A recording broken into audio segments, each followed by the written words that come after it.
라마나옅 이란 제목으로 은혜를 나누겠습니다. 우리는 계속해서 사무엘상에 나오는 사울왕의 모습을 살펴보고 있습니다. 사울왕은 왕권에 집착하여 다윗을 경쟁자로 질투하게 되므로 결국 마음속에 있었던 성령의 감동까지 밀쳐내고 말았죠. 결국 한 번 감동을 주셨던 성령 하나님께서 그 마음 중심에 지속적으로 내주하지 못하고 동행하지 못하게 되었던 거예요. 그러니까 왕권에 대한 집착으로 인해서 더 중요한 하나님을 놓치고 만 인생이 바로 이 사울왕이었죠. 사울의 인생이었습니다. 여러분, 사울을 하나님께서 왕으로 세우셨죠? 다른 사람이 세운 것이 아니라 하나님이 세워주신 거야. 뜻한 바가 있겠죠. 그런데 이 왕을 한번 해보니까 너무 좋은 거예요. 사울의 입장에서는 자신의 말 한마디에 의해서 사람들이 벌벌 떨기도 하고, 자신이 명령을 내리면 사람들이 그 명령을 막 지키고자 몸부림을 친 그 모습을 볼 때 이 권력이 너무나 좋은 거예요. 사울의 입장에서는 한 번 맛을 들이니까. 그래서 이 왕권에 집착을 하게 된 것이죠. 그만큼 무언가에 집착을 하게 되면 아무리 믿음이 좋은 신자라 하더라도 어느 순간 하나님의 말씀조차 거부하게 됩니다. 그러기에 사울왕이 왕권에 집착을 했듯이 하나님의 자녀인 저와 여러분들도 세상 무언가에 집착을 하게 된다면 그때부터 저와 여러분들은 하나님의 말씀을 말씀으로 받아들일 수 없게 되는 거예요. 그렇다면 저와 여러분들이 무언가에 집중하고 있는지 어떻게 알 수 있을까요? 여러분, 어떻게 알 수 있을까요? 내가 지금 무엇에 꽂혀 있다, 무엇에 집착하고 있다, 어떻게 알 수 있을까요? 바로 그것에 많은 시간을 사용하거나 그것이 없이는 못 살 것처럼 생각이 든다면 이미 그것에 집착하고 있다고 봐야만 하는 것이죠. 여러분들은 대부분의 시간을 어디에 보내고 있습니까? 어디에 보내세요? 목사님, 저 직장 다니는데요. 직장 생활 뭐 열심히 해야죠. 여러분, 그런 거 말고요. 직장 열심히 다녀야 되고 사업도 열심히 하셔야 되는데 그 외의 시간에 여러분들은 대부분 주로 무엇을 하시느냐? 우리 학생들 같으면 공부하는데 최선을 다해야 되겠죠? 그 외의 시간이 있잖아요. 그 외의 시간, 남는 시간, 그때 주로 무엇을 하느냐? 나중에 어떤 것에 집착을 하게 되면요, 직장일도 집중하지 못해요. 진짜 그래요. 제가 아는 분은 이렇게 주식에 처음엔 뭐 주식 재미삼아 했다가 이제 완전히 거기에 꽂히게 된 거야. 여러분, 이 주식은요, 하루에도 뭐 올라갔다가 내려갔다가 뭐 엄청나게 심하죠. 등락이 있단 말이에요. 직장에서도 계속 이것만 보는 거야. 스마트폰만 봐가지고 직장 상사의 그런 지적도 받고 제대로 여러분 이렇게 직장생활을 하지 못해. 그러니까 뭔가 여러분 꽂힌다라는 것은요, 이제 위험하다는 것이죠. 그러기에 우리는 항상 영적으로 깨어서 삶 속에서 현재 무엇에 집착하고 있는지를 면밀히 살펴봐야만 하겠습니다. 설령 그것이 사람들에게는 좋게 보일지는 몰라도 무언가에 집착하게 된다면 그것은 곧 중독으로서 하나님이 최우선이 될 수 없도록 만들기 때문이죠. 그러니까 집착이 무서운 것은요, 하나님을 최우선으로 만들지 못하기 때문에 집착은 우리가 조심해야만 하는 거예요. 따라서 사울이 왕권에 집착을 했듯이 저와 여러분들도 돈, 명예, 권력, 자녀, 게임, 술, 도박에 집착할 수도 있겠지만 지식, 운동과도 같이 다소 사람들에게서 건전하다고 평가받는 것에도 집착을 한다면 결국에는 가장 중요한 하나님의 말씀을 놓칠 수도 있기 때문에 저와 여러분들은 항상 조심을 해야만 하는 거예요. 여러분, 우리가 뭐 이렇게 술에 집착한다, 게임에 집착한다, 권력에 집착한다, 돈에 집착한다, 남편에 집착한다, 아내에 집착한다, 자녀에 집착한다, 이건 다 부정적인 거죠. 그런데 우리가 책을 많이 읽는 거, 여러분 어떻습니까? 사람들은 좋게 여겨요. 책 많이 보는 거, 지식을 쌓는 거. 운동하는 것도 사람들은 건전하다고 여깁니다. 운동해야죠. 근데 그것도 과하면요, 집착이 되고, 집착이 되다 보면 중독이 되면요, 하나님을 놓치기가 쉽다라는 거예요. 하나님보다 앞세워서는 안 되는 것이 다 있는 거죠. 여러분, 우리가 어떤 거에 집착, 이렇게 꽂혔다라고 하죠. 그렇게 하다 보면 하나님을 놓치기가 쉽기 때문에 저와 여러분들은 그 부분을 조심해야만 하는 것이죠. 더욱이 나는 예외일 거야 이런 아니라는 생각은 아주 위험한 발상이기에 가져서는 아니 됩니다. 이처럼 무언가에 집착하는 삶은 하나님의 말씀을 놓치게 하기에 예수님께서는 다음과 같이 친히 말씀해 주셨습니다. 가시떨기에 부러졌다는 것은 말씀을 들으나 세상의 염려와 재물의 유혹에 말씀이 막혀 결실하지 못하는 자요. 예수님께서는 왕권에 집착하여 하나님의 말씀을 놓치게 된 사울왕을 가리켜서 하나님의 말씀이 가시떨기에 뿌려진 사람으로 비유를 해주고 있다는 거예요. 열매를 맺지 못하겠죠. 뿌리를 내리지 못하겠죠. 그 말씀이.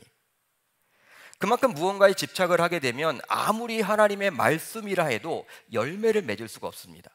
뿌리를 내릴 수가 없다라는 사실이에요. 결국 사울왕은 계속해서 하나님의 말씀을 흡수하지 못하고 소화하지 못하고 이제 넘지 말아야 할 선을 넘어버리까지 합니다. 사람이란 게 넘지 말아야 될 선이 있거든요. 그런데 이 사울 주변에 이 사무엘이라는 하나님의 위대한 종이 있었잖아요. 얼마나 사무엘 선지자들 통해서 사울은 하나님의 말씀을 많이 받았습니까? 그것을 소화하지 못하는 거예요. 왜? 왕에 대한 집착 때문에. 이 집착, 이 권력욕을 놓지 못하기 때문에 하나님이 그만하라면 그만해야 되는데 너 아니야 라면 이제 포기해야 되는데 하나님을 이겨먹으려고 하는 그 못된 습성 때문에 이 사울은요 이제 하나님의 말씀을 그렇게 많이 들었음에도 불구하고 다윗을 죽이려고까지 합니다. 이 다윗은요 하나님이 세우셨죠? 하나님이 함께 하셨던 자죠? 또 하나님이 골리앗을 물리치도록 했지 않았습니까? 모든 게 다 하나님의 역사인데 그 하나님의 사람이었던 다윗조차 죽이려고 했다. 이건 바로 사울에게 있어서는 넘지 말아야 할 선이었던 거예요. 그런데 어떻게 했습니까? 사울이 이제 19장 1절 상반절을 보면 이렇게 시작을 하고 있죠. 사울이 그의 아들 요나단과 그의 모든 신하에게 다윗을 죽이라 말하였더니, 바로 공개적으로 다윗을 죽이겠다라고 여러 사람들 앞에서 선언을 하게 돼요. 우리가 지난 시간 살펴봤지만 사무엘상 18장에서도 사울왕은 다윗을 죽이려고 했습니다. 수금을 연주하고 있는 이 다윗을 단창을 2번씩이나 던져서 다윗을 죽여버리려고 했어요. 그러나 그 18장에서 이 사울이 다윗을 죽이려고 했던 것은요 개인적으로 죽이려고 했던 거예요. 개인적으로. 19장에 들어와서는 이제 공개적으로 자신의 모든 신하들과 자신의 장남인 요나단에게 이제 다윗을 보게 되면 죽이라 라고 명령까지 내리게 된 것이죠. 이처럼 이스라엘의 왕인 사울이 공개적으로 다윗을 죽이겠다며 다윗을 수비하게 되자 이제 다윗은 도망자로서 살아갈 수밖에 없게 되었죠. 바로 자신이 살 수 있는 방법은 도망치는 방법밖에 없었기 때문입니다. 당시 고대 사회였죠. 고대 사회에서 현직 왕이 죽인다고 하면요 진짜 도망치는 방법밖에 없어요. 여러분 왜 그러지 않겠습니까? 아무리 여러분들 이 장인 어른이지만 현직 왕이잖아요, 사울은. 근데 지금 여러 신하들한테, 모든 신하들한테, 장남한테 공개적으로 이렇게 죽이겠다라고 선언을 했으면요 거기에다가 왜 그런 것들을 하려고 하느냐 따질 수가 없는 거야. 당시 왕의 말은 곧 법입니다. 법이 시행이 되는 거예요. 그걸 지켜야만 합니다. 군사들은, 신하들은.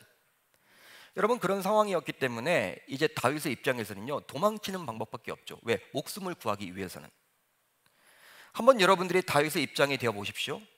당시 다윗의 입장이 되어 보십시오. 얼마나 마음이 어렵고 혼란스럽겠습니까? 난감하겠습니까? 특별히 자신이 뭔가 잘못한 점이 있다면 내가 잘못했으니까 내가 이렇게 당해도 싸지 이렇게 여러분 이야기할 수 있겠지만, 이렇게 생각할 수 있겠지만 자신은 아무리 생각을 해봐도 잘못한 것이 전혀 없어. 열심히 사는 것밖에 없고 그냥 오히려 자기는 이스라엘을 구해준 것밖에 없어.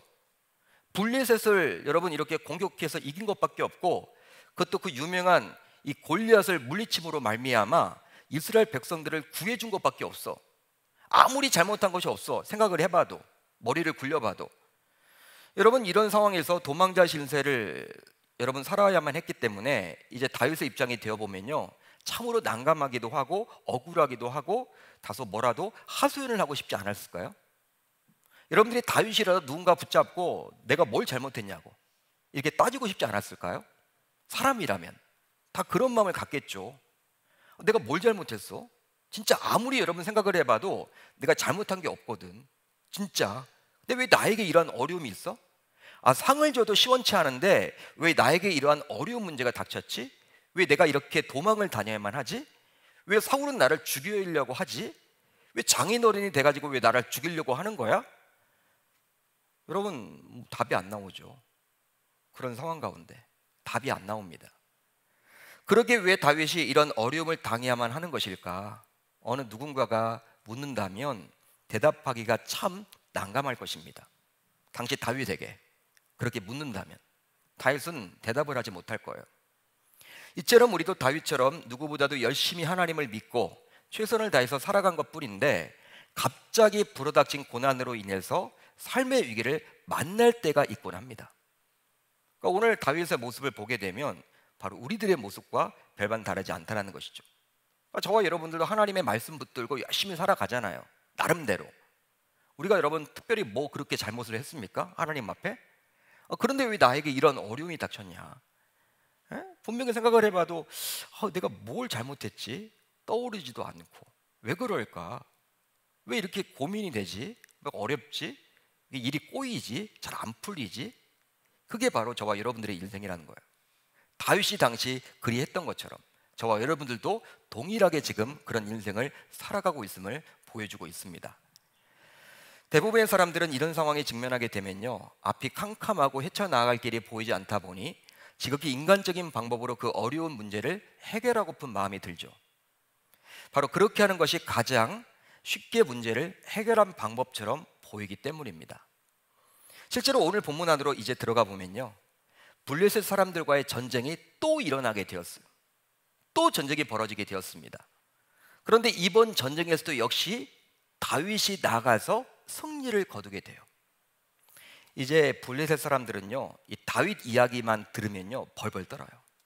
마치 사무엘상 17장에서 이 골리앗의 이야기만 들으면 이스라엘 백성들이 당시 벌벌 떨었듯이 이제는 상황이 완전히 바뀌어서 다윗이 나가기만 하면 이제 블레셋 사람들은요 벌벌 떨어서 도망치기에 급급해요.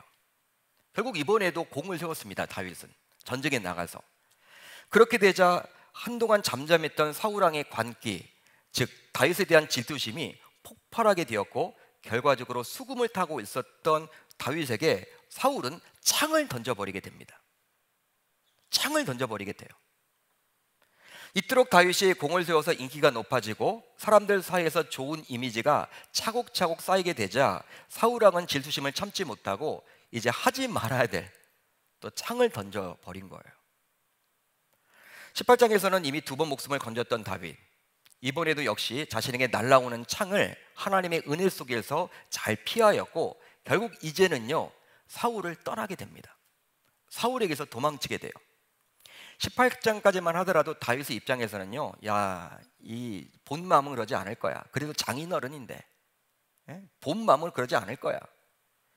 나를 얼마나 사랑했는데, 나를 이렇게 얼마나 높여줬는데, 본 마음은 아니지만 정신적인 그런 문제로 인해서 일시적으로 나를 죽이려 하는 것이지 라고 생각을 했다면, 이제 19장에서는 이게 아니거든요. 진짜 죽이려고 하는 것을 느끼게 되었고, 이제 도망자의 신세가 시작되게 된 거예요.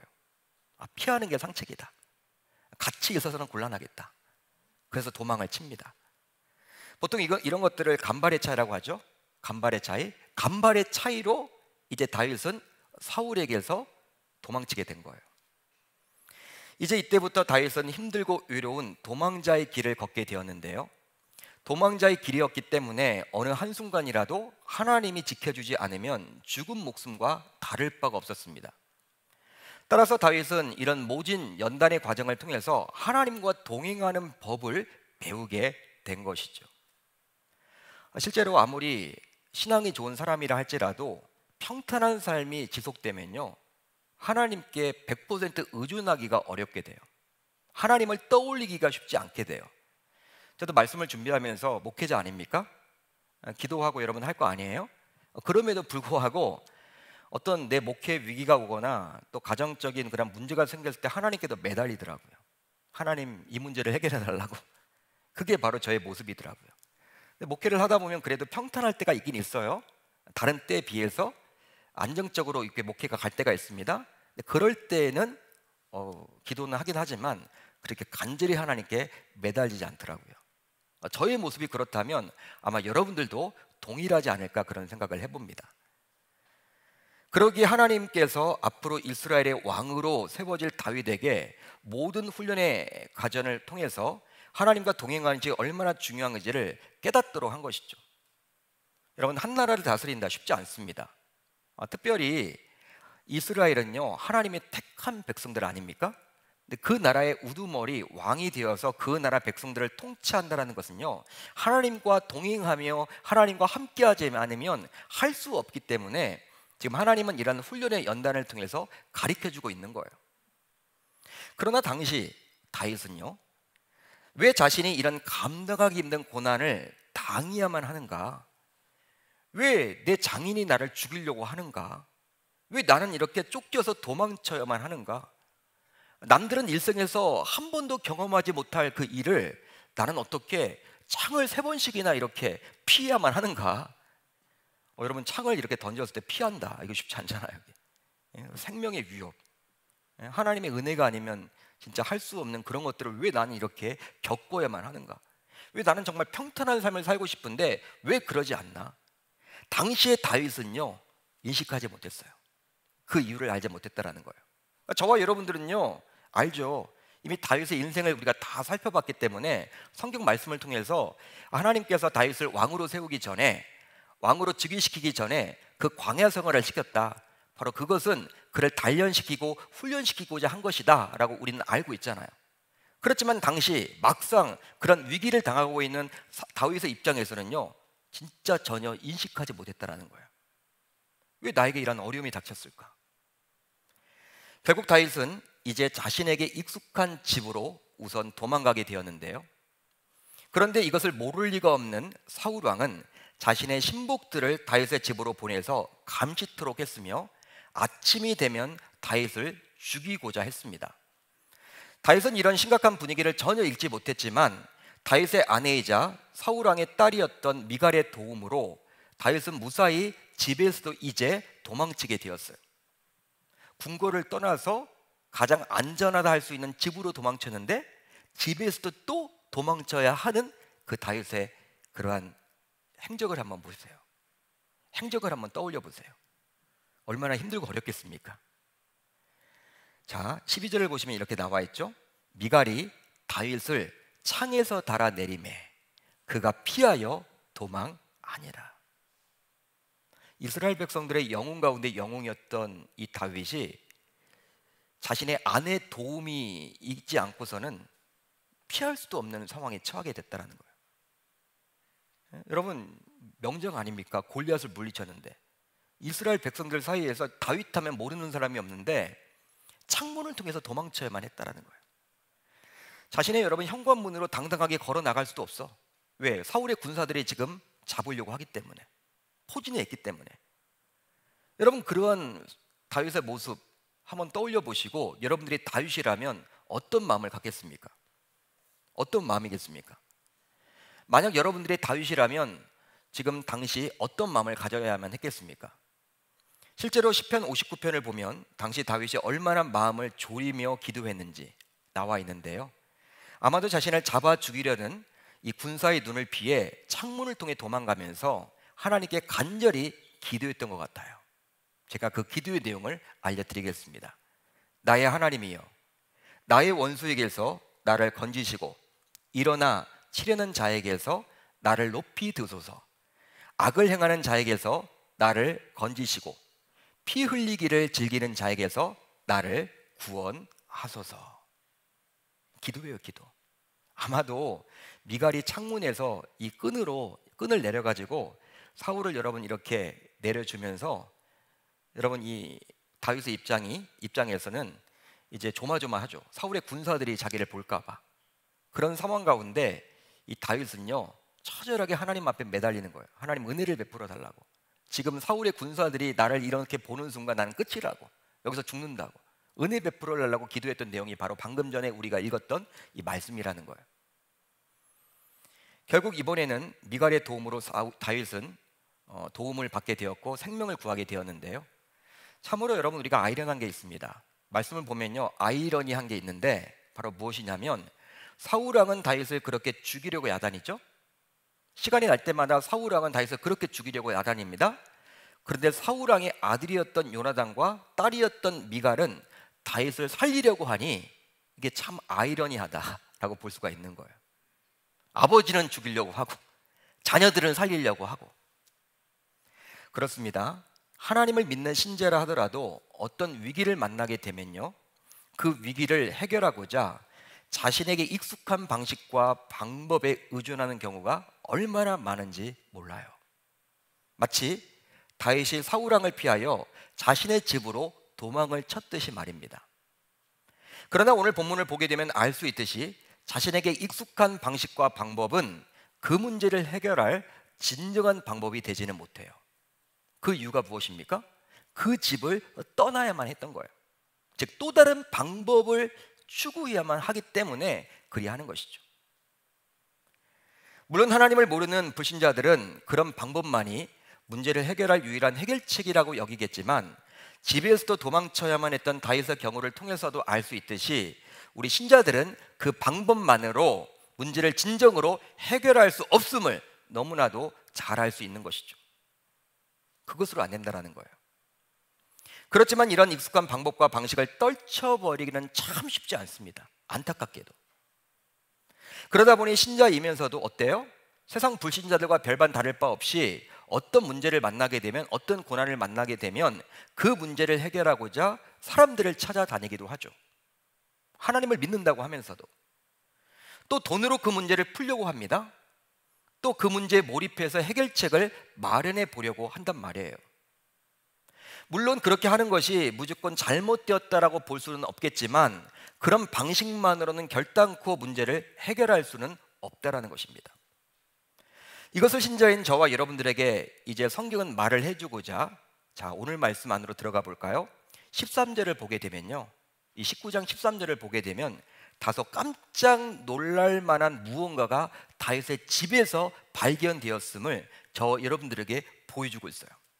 아마 여러분들이 13절을 읽으면요, 야, 이게 진짜 맞는 말이냐? 어떻게 다윗의 집에 이런 것들이 있어? 이렇게 여길지도 모르겠어요. 그게 바로 무엇입니까? 우상이었습니다. 우상. 다윗의 집에 우상이 있었다는 거예요. 남편 다윗을 도망치도록 도움을 준 미갈이 사울왕의 신복들을 속이기 위해서 사용한 우상은 사람의 형상을 한 집안의 수호신인 테라핌이었습니다. 당시 가나안 사람들은 크기가 작은 우상이었던 드라빔과 큰 우상이었던 테라핌을 집안에 두고 그 집을 지키는 수호신으로 여겼다는 거예요. 섬겼다는 거예요. 그러니까 가나안의 문화입니다. 근데 그런 문화가 이 미갈이란 여자가 사울의 딸 아닙니까? 이제 결혼하기 전에, 시집 오기 전에 이 처녀 때부터 그걸 붙들고 살았던 것 같아. 그러니까 이미 여러분 사울왕 집안은요, 이 우상이 가득했던 집안이었음을 우리가 엿볼 수 있는 것이죠. 하나님 믿는다고 하면서도 우상을 그렇게 섬겼던 것 같아요. 여러분, 다윗의 집으로 시집을 왔는데도 불구하고 그 우상도 가지고 온 거예요. 그만큼 이런 우상이 다윗의 집에서도 발견되었음을 통해서 이스라엘 백성들의 집 구석구석에 이 우상이 얼마나 깊이 스며들었는지를 알 수 있습니다. 다윗의 집에 우상이 있었다면요, 다른 백성들의 집에도 거의 대부분 한두 개씩은 다 가지고 있었음을 알 수 있는 것이죠. 이렇듯 다윗은 자신의 어려움을 해결할 도피처로 자신의 집을 선택했지만 그게 가장 안전하다고 여겼죠. 왜? 그래도 사울의 딸인 미갈이 있고 그 집안에 딸은 사랑하잖아. 딸이 보는 앞에서 자기를 잡아갈까? 다윗이 여러분 그런 생각을 가졌겠죠. 또 여러분, 사울의 딸이 살 정도면요, 뭐 이런 보안장치나 이런 것들을 잘 해놨을 거 아닙니까? 뭐 세콤이나 뭐 이런 것들. 그렇기 때문에 가장 안전하다고 여겼을 거야. 집안에 들어가면 그래도 뭐 안전하다 그런 생각을 했는데 이게 웬걸 그렇지 못한 거죠. 그것을 저와 여러분들에게 보여주고자 그 집안에 우상이 있음을 저와 여러분들에게 지금 이야기해주고 있는 거예요. 따라서 이것을 통해서 우리는 무엇을 알 수가 있습니까? 그런 방식만으로는 문제를 온전히 해결할 수 없음을 이야기해주고자 하는 것이죠.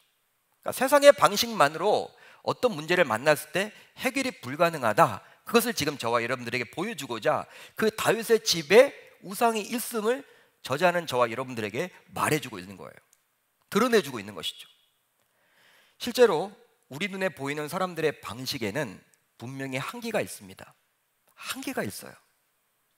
즉 인맥, 경험, 돈, 명예, 권력, 실력 등은 모두 중요합니다. 정말 중요한 거예요. 그렇지만 마치 다윗의 집에 우상이 있었듯이 그것들에는 한계가 분명히 있기에 문제를 일시적으로 해결할 수는 있어도 영구히 해결할 수는 없습니다. 그것으로는. 그러니까 세상의 방식으로는요, 돈으로는 문제를 좀 해결할 것처럼 보이죠? 그렇지만 또 다른 문제가 나타나. 이게 영구관계 아니야. 권력을 가지고 어떤 문제를 내가 덮을 수는 있어, 일시적으로. 정권이 바뀌면 그 문제가 확 또 드러나. 쉽지 않아요, 여러분. 일시적으로 문제는 해결하는 것이지, 여러분 세상의 방식은요, 영구히 그 문제를 해결하지는 못한다는 거예요. 다윗의 집안이 우상이 있음을 저와 여러분들에게 성경 기자는 드러내 주므로 하나님께서는 세상 사람들이 추구하는 방식으로는 문제를 해결할 수 없음을 저와 여러분들에게 보여주고 있습니다. 그렇다면 하나님을 믿는 신자인 저와 여러분들은 감당하기 힘든 문제를 만났을 때 과연 어떻게 해야만 할까요? 이 부분이 중요하겠죠. 세상 사람들은 그렇게 산다 할지라도 하나님 믿는 저와 여러분들은 어떤 감당하기 힘든 위기를 만났을 때, 어려움이 만났을 때 과연 어떻게 해야 되느냐? 바로 라마 나요스로 도피해야만 합니다. 라마 나요스로 도피해야만 하는 거예요. 자, 오늘 말씀 18절을 우리 한번 같이 읽어볼까요? 18절 시작. 다윗이 도피하여 라마로 가서 사무엘에게로 나아가서 사울이 자기에게 행한 일을 다 전하였고 다윗과 사무엘이 나요스로 가서 살았더라. 아멘. 아내인 미갈의 도움으로 자신의 집을 가까스로 빠져나와 다시 도망자 신세가 된 다윗. 다윗이 도망자 신세가 되었습니다. 가장 안전할 것처럼 생각되었던 집, 그게 안전한 곳이 아니었기 때문에 현관문으로 나가지도 못하고 아내가 줄을 내려서 창문으로 그냥 겨우겨우 숨어서 나갔어. 다시 도피자가 된 거예요. 도망자가 된 거예요. 그러나 이제 다윗은 다시는 익숙한 방법으로 그 문제를 해결하려고 하지 않죠. 세상의 방식으로 그 문제를 해결하려고 하지 않았어요. 아마도 다윗이 세상 사람들처럼 평소 익숙한 방법으로 다시 찾았다면, 그 익숙한 방법을 다시 찾았다면 자기 아버지가 있었던 이새가 있었던 이 베들레헴으로 갔을 거란 말이에요. 베들레헴. 여러분, 베들레헴은요, 이 다윗의 고향입니다. 다윗이 어린 시절을 보냈어요. 태어났어요. 이 베들레헴 장로들은 영향력 있는 사람들이죠. 그 지방의 유지 아닙니까? 이미 사무엘 선지자가 와가지고 이 다윗에게 기름 부음을 옆에서 지켜봤어. 차기 왕이 될 거다. 다 알았어. 소문이 딱 돈 거예요. 또 블레셋의 장군이었던 이 골리앗을 물리쳤죠. 물맷돌로 물리쳤잖아요. 여러분, 그러니까 이 베들레헴은요, 아마 프랑카드를 다 붙여놨을 거란 말이야. 우리 시대의 영웅, 이 베들레헴 출신 영웅이 되다 다윗, 뭐 이렇게 여러분 다 붙여놓고 아무튼 인기가 상당했을 거란 말이에요. 영향력이 있죠. 그러니까 여러분, 이 사울이 지금 힘으로 지금 다윗을 잡으려 가려고 하지 않습니까?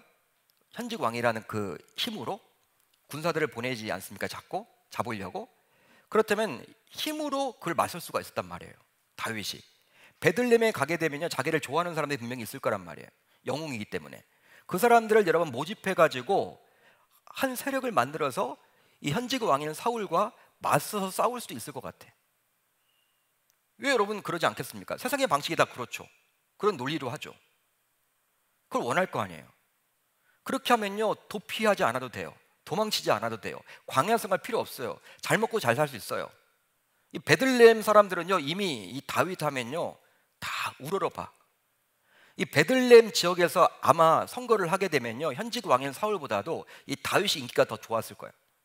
그리고 그런 소문들이 점점 유다 전역으로 나아갔기 때문에 여러분, 이 다윗은요 느긋한 마음을 가지고 이 베들레헴에 딱 진을 치고 이제 사울이 군사를 보내도 막을 수 있을 것 같아.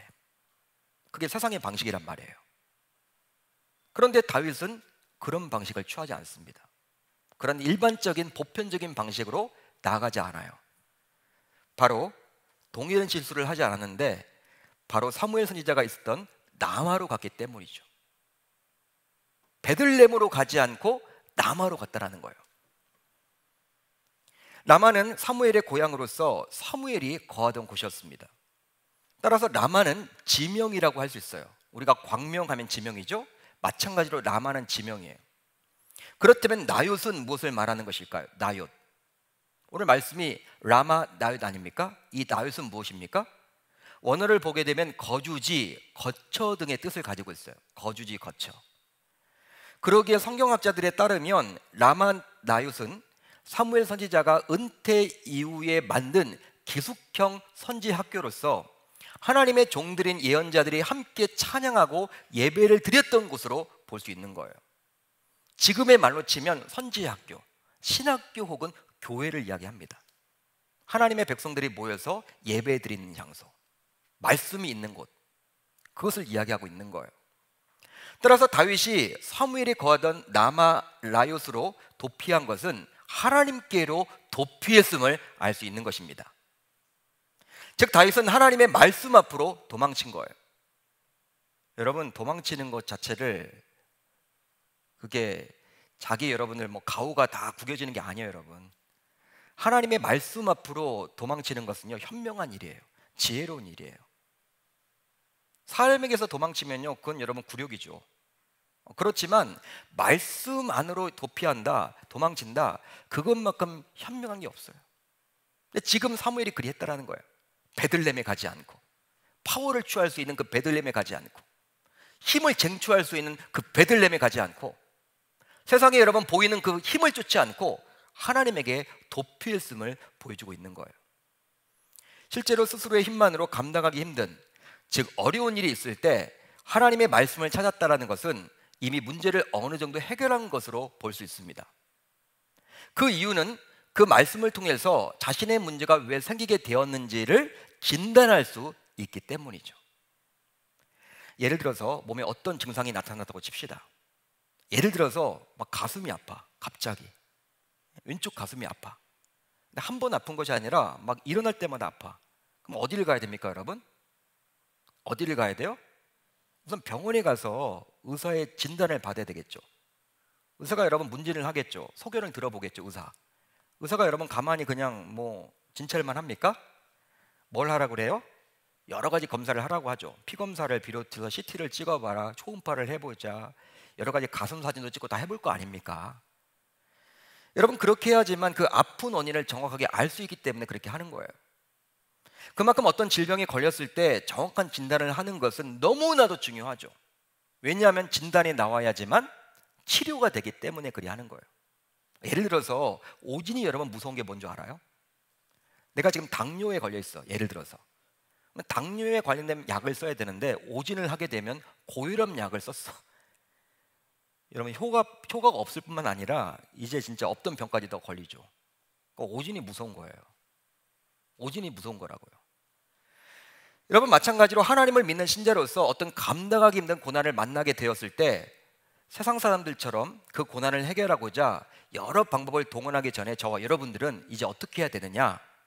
바로 말씀을 통해 그 고난이 왜 자신에게 오게 되었는지를 진단해야만 하는 것입니다. 여러분, 아멘입니까?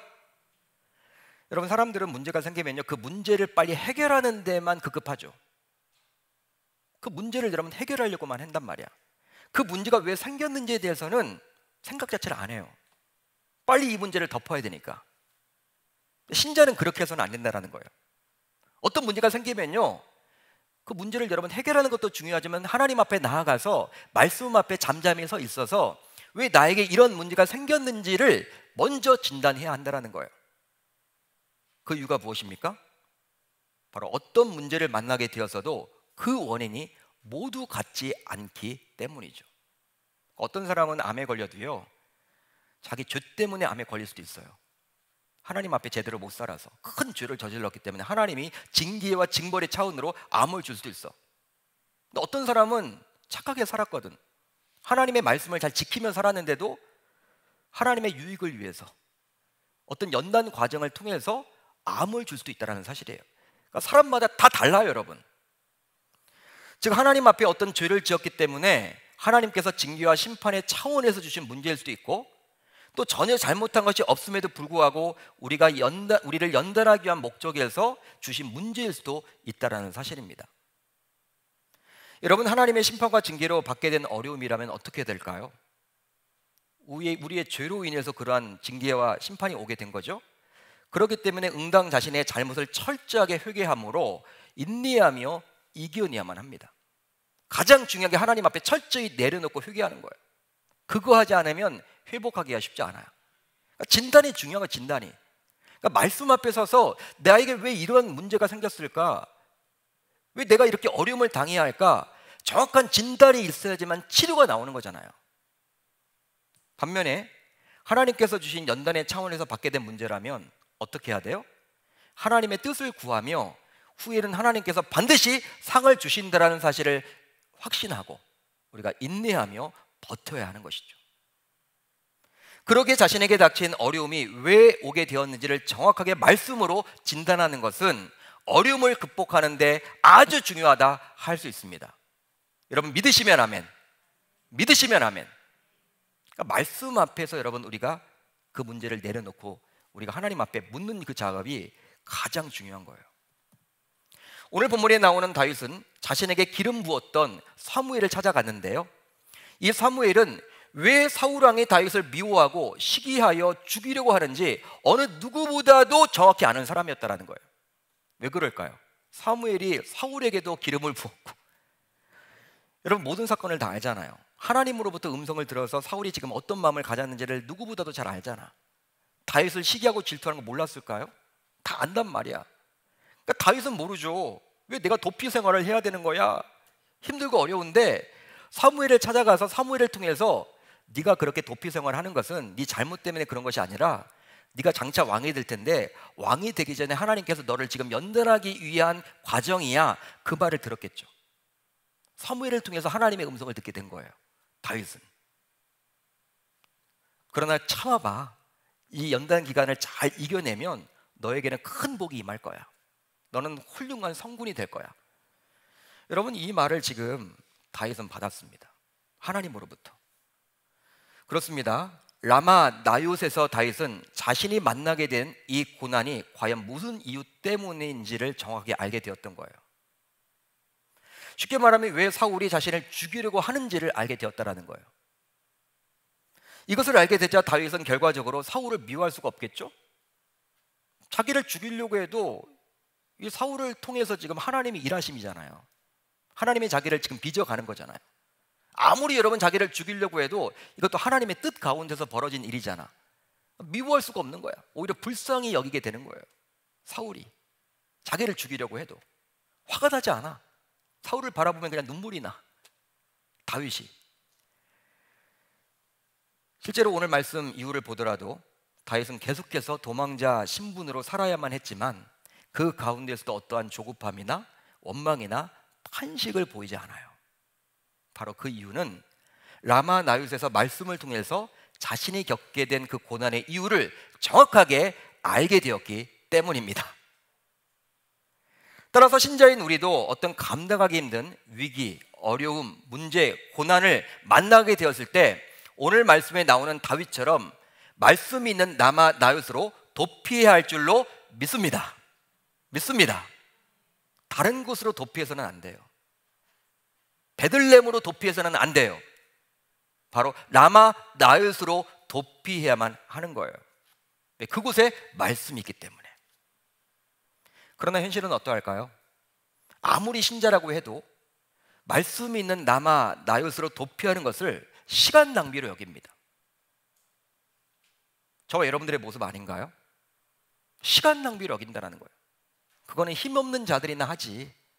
그것은 백없는 자들이나 하지. 그것은 유치한 거야. 하나님 믿는다고 하면서도 말씀으로 도피하라고 하면요, 다 그냥 코웃음을 쳐요. 그 뭐야? 힘없는 자들이나 하는 거지. 자기 힘으로 하려고 그래. 다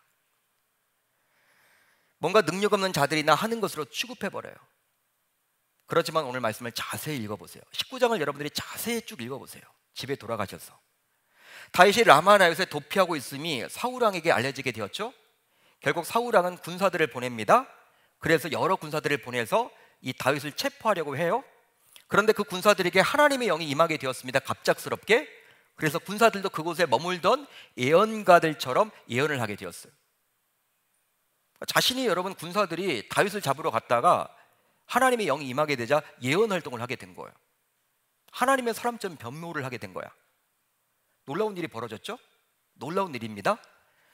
그것도 한 번이라면 우연히 일어난 일이다 라고 취급할 수 있겠는데, 무려 3차례나 3번씩이나 그렇게 예언을 하게 되어 다윗을 체포했던 군사들은 다 실패하고 말아요.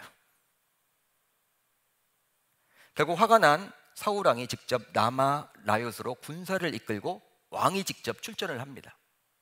왕이 얼마나 뿔이 났는지, 군사들만 보내지 않고 자신이 직접 가요. 라마 나얏으로. 그러나 길을 묻는 큰 우물가에서부터 하나님의 영이 사울의 왕에게도 임함에 그도 역시 예언을 하며 종일토록 그곳에서 지내게 되었어요. 결과적으로 사울 왕은 왜 자신이 그곳에 왔는지를 잊어버렸습니다. 다윗은 살았어요. 따라서 가장 안전한 곳이 어디예요? 라마 나얏이에요. 성령이 지켜주는 곳이에요.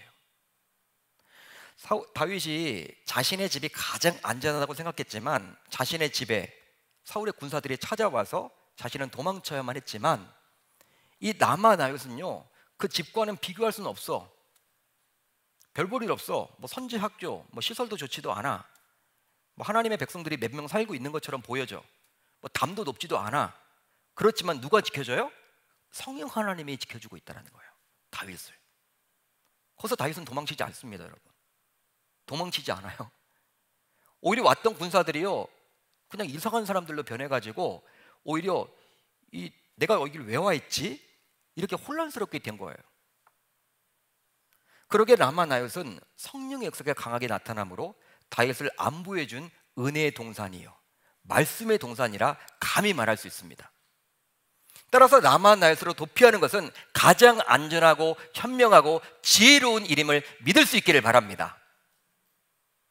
그러나 우리가 이 말씀을 보면서 놓쳐서는 안 되는 것이 있어요. 이 부분이 중요합니다. 이 결론 부분이에요. 바로 라마 나얏이 되는 것은 사무엘과 같은 위대한 하나님의 종이 있었기 때문에 가능했다는 것이죠. 무슨 말이냐면 라마 나얏이기 때문에 사무엘이 태어난 것이 아니라 라마 나얏, 사무엘이라는 인물이 있었기 때문에 그곳이 라마 나얏이 될 수 있었다는 거예요. 이 말이 무슨 말이냐? 어떻게 쉽게 설명하면 좋을까요? 선지자였던 사무엘처럼 하나님의 말씀에서 떠나지 않는다면 그곳이 바로 라마 나얏이 될 수 있음을 저와 여러분들은 기억해야만 하는 거예요. 저는 소망합니다. 여러분들이 성령 하나님께 충만히 임해서 우리 마음속에 작동하고 있는 그 하나님 계시지 않습니까? 그 성령 하나님이 성령 충만하게 됨으로 말씀이 풍부해짐으로 말미암아 여러분들 자신이 라마 나얏이 되길 수 있기를 바랍니다. 여러분들이 계신 곳이 라마 나얏이에요. 힘들고 어려운 사람들이 다 여러분들을 통해서 위로받아요. 그리고 보호받아요. 여러분들이 도피처가 되는 거예요. 여러분들이 계심으로 말미암아 불신자들의 우글우글 가득하고 있는 그 직장도 라마 나얏이 될 줄 믿습니다. 또 여러분들의 가정도 라마 나얏이 될 줄 믿고 우리의 사랑방이 라마 나얏이 되어야 하고 우리 교회가 라마 나얏이 되어야 될 줄 우리 주님의 이름으로 축복합니다. 저는 우리 공동체가 코로나로 지쳐있는 많은 말씀들의 피난처가 될 수 있는 이 시대의 라마 나얏이 되기를 소망해요. 바로 우리 공동체의 주인은 그리스도이기에 성령이 역사하고 말씀이 힘있게 선포됨으로 이 시대에 꼭 필요한 도피처로서 말이죠. 우리 교회가 그러한 라마 나얏이 되었으면 좋겠어요. 저와 여러분들로 인해서 말이죠. 그러기 위해서 우리 모두 어떤 영험한 영적 권세가 있는 곳을 찾아다니기보다는 어떤 집사님들은요 그래요. 어디 가면 뭐 기도필이 있대나? 막 기도가 잘 된대나? 그런 데 가지 마시고요. 기도는 여러분 우리가 문제지 어떤 영험한 곳에 미신적으로 자꾸 그렇게 하지 마시고 어떤 기도에 가면 기도가 잘 되고 교회에 나오면 기도가 안 돼. 그거 아니잖아요. 여러분들이 그렇게 생각하는 것이고 바로 그렇게 여러분 영험한 영적 권세가 있는 곳을 찾아다니기보다는 우리의 가정, 우리의 사랑방, 우리의 사역 현장, 우리의 강단에 항상 성령의 역사 속에서 말씀이 흘러넘치므로 그곳을 라마 나얏으로 만들겠노라고 다짐하고 결단하는 주의 권속들이 모두 되실 수 있기를 우리 주님의 이름으로 축원합니다. 축원합니다. 이 시대는 바로 라마 나얏을 원해요.